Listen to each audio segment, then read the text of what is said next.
Party کے اور نواز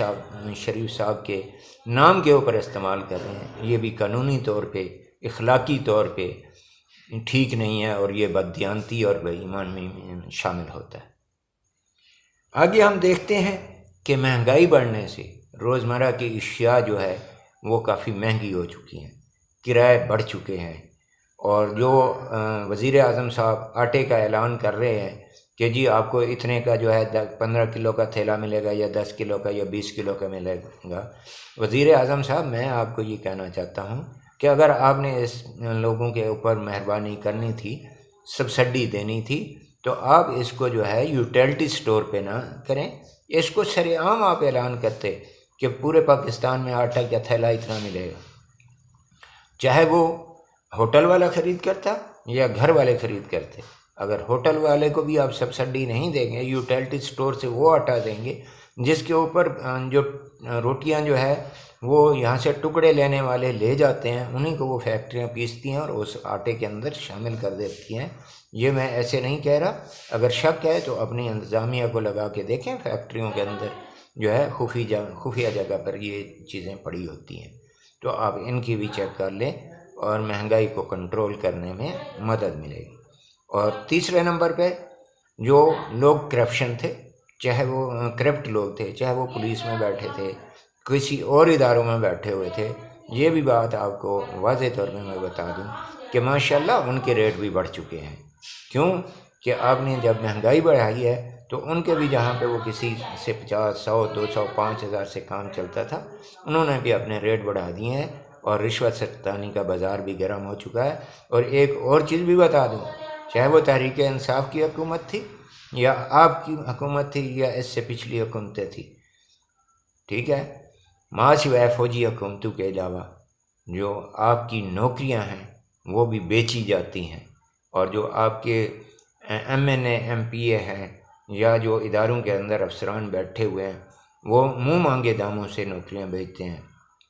یہ میں غلط بات نہیں کر رہا، یہ پائیدار بات ہے۔ میری ایک بندے سے ملاقات ہوئی اور وہ معذور تھا، اس کو معذور کے کوٹے میں وہ نوکری دی گئی، اور 11 ویکنسیاں تھیں، 9 بندے آئے، اور 9 بندوں میں سے اس بندے کو سلیکٹ کیا، اور اس نے 4.5 لاکھ روپیہ دے کے معذور کے کوٹے سے نوکری حاصل کی۔ اور میں اس بندے کا نام بھی نہیں لینا چاہتا، اور آپ کو پتہ ہونا چاہیے، اور ماشاءاللہ آپ کو سب کو پتہ ہے کہ یہ نوکریاں بیچی جاتی ہیں اور لی جاتی ہیں۔ اور اگر شک ہے تو جو منحرف رکن ہوئے ہیں دنیا بھر سے، ان کے علاقے بھی نوکریاں بیچی گئی ہیں، اور لوگوں نے اعلان بھی کر دیا ہے کہ جی اب جب یہ ہمارے پاس دوبارہ ووٹ لینے آئیں گے، اگر یہ ہمیں 5 لاکھ کی نوکری دے سکتے ہیں تو ہمارے ایک ووٹ کی قیمت جو ہے یہ 50,000 روپے ہوگی۔ اور جہاں تک ووٹ بیچنے کا تعلق ہے، وہ بھی میں آپ کو بتا دوں کہ جب جہانگیر ترین صاحب اور ایک اور پارٹی کا جو ہے الیکشن ہو رہا تھا، اور اس کے بعد بھی الیکشن ہوئے، تو لاہور سے بھی بوریاں بھر بھر کے لائی گئیں اور لوگوں کو پیسے دیے گئے۔ پھر اگلی دفعہ جو تھا وہ نون لیگ نے پیسے لائے اور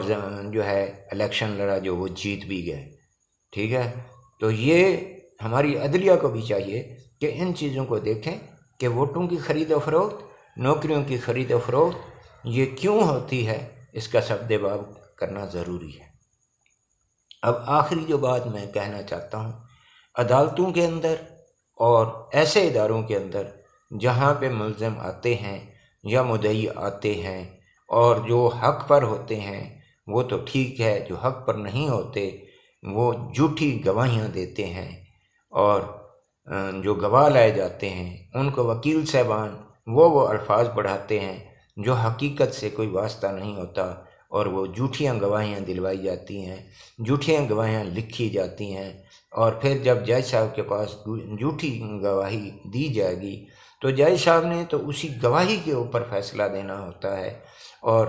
پھر وہ کہتے ہیں کہ جی جج صاحب نے پیسے لے لیے ہوں گے، یہ کر لیا ہوگا، وہ کر لیا ہوگا۔ تو برائے کرم جج صاحبانوں کے اوپر الزام دینے کی بجائے، ہاں ٹھیک ہے، کہیں کہیں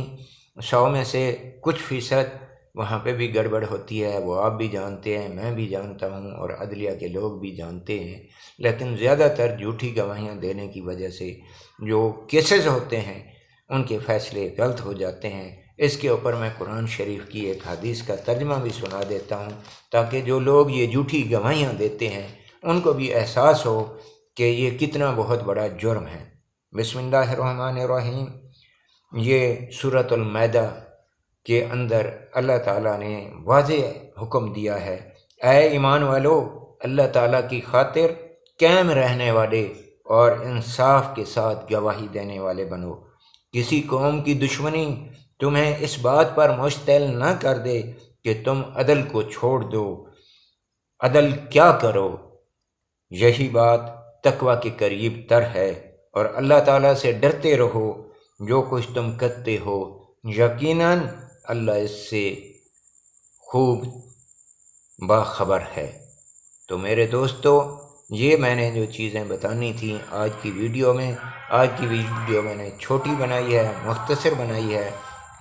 اس کے بعد اپنی کچھ ویڈیو کے اندر میں اسلامی چیزیں بھی لاؤں گا اور اچھی چیزیں آپ کے سامنے پیش کروں گا۔ جو اللہ تعالیٰ نے مجھے وقت دیا ہے، میری آپ لوگوں سے درخواست ہے کہ اللہ تعالیٰ کے دربار میں میرے لیے دعا کریں کہ میری بقیہ زندگی اچھے کاموں میں گزرے اور اچھے کام کرنے کی توفیق دے۔ اس کے بعد انشاءاللہ میں ایک جو ہے چند دوستوں کی ٹیم بھی بناؤں گا، اور میں درخواست بھی کروں گا کہ جو لوگ باہر میری ویڈیو کو دیکھتے ہیں، میں اپنا نمبر بھی دے دوں گا کہ ہم مل جل کر ان غریب لوگوں کی مدد کر سکیں جن کے پاس کھانے کو کچھ نہیں، پہننے کو کپڑے نہیں، اور ان کی مدد بھی کر سکیں اور تھوڑا بہت ان کی گنجائش کے مطابق کام بھی کر سکیں۔ اسی طریقے سے کہیں مسجد بن رہی ہوگی تو استطاعت کے مطابق کہیں ہم صف دے سکیں، کہیں تھوڑا بہت سیمنٹ دے سکیں، کہیں ان کو اینٹوں کے پیسے دے سکیں، تاکہ معاشرہ بہتری کی جانب چلے۔ اللہ تعالیٰ ہمارے لیے بھی آخرت اچھی کرے اور اس دنیا کے اندر بھی باوقار مقام ہمیں حاصل ہو۔ یہ سب آپ کی دعاؤں کا اور آپ کے تعاون کا نتیجہ ہوگا۔ پاکستان زندہ باد، پاکستان فوج پائندہ باد۔ اللہ حافظ۔ اپنا خیال رکھیے گا۔ اگلی ویڈیو کے ساتھ پھر ملاقات ہوگی۔